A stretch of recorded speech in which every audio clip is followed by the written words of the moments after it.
നമസ്കാരം. ഭാരതത്തിൻ്റെ ദേശീയതയ്ക്ക് വേണ്ടി തൻ്റെ ജീവിതം ഒഴിഞ്ഞുവെച്ച സത്യമേവ ജയതേ എന്ന മഹത് വാക്യം തൻ്റെ ജീവിതത്തിലൂടെ നമുക്ക് മാതൃകയായി കാണിച്ചിരുന്ന ശ്രീ VK ബൈജു ചേട്ടനും അദ്ദേഹത്തിൻ്റെ ന്യൂസ് കഫേ എന്ന ചാനലിനും എൻ്റെ എല്ലാവിധ ആശംസകളും. സത്യത്തിൻ്റെ പാതയിൽ നടക്കുമ്പോൾ അദ്ദേഹത്തിന് ഒരുപാട് പ്രതിസന്ധികൾ അദ്ദേഹത്തിൻ്റെ ജീവിതത്തിൽ ഉണ്ടാകുന്നുണ്ട്. എല്ലാ പ്രതിസന്ധികളും തരണം ചെയ്ത് അദ്ദേഹം ഉജ്ജ്വലമായ വിജയത്തിലേക്ക് പോകട്ടെ എന്ന് നമുക്ക് ഏവർക്കും ആശംസിക്കാം.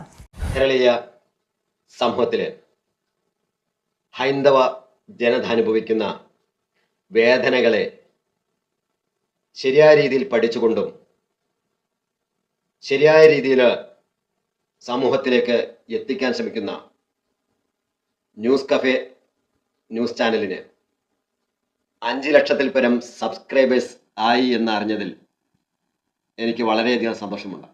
അതിനാൽ തന്നെ ന്യൂസ് കഫേയുടെ ദിനം പ്രതിയുള്ള വളർച്ചയിൽ ഞാൻ അഭിമാനിക്കുന്നു. ന്യൂസ് കഫേയുടെ അണിയറ പ്രവർത്തകർക്കൊപ്പം തന്നെ ഇനിയും വലിയ ഉയരങ്ങളിലൊക്കെ ന്യൂസ് കഫേ എത്തട്ടെ എന്ന് ആശംസിക്കുന്നു.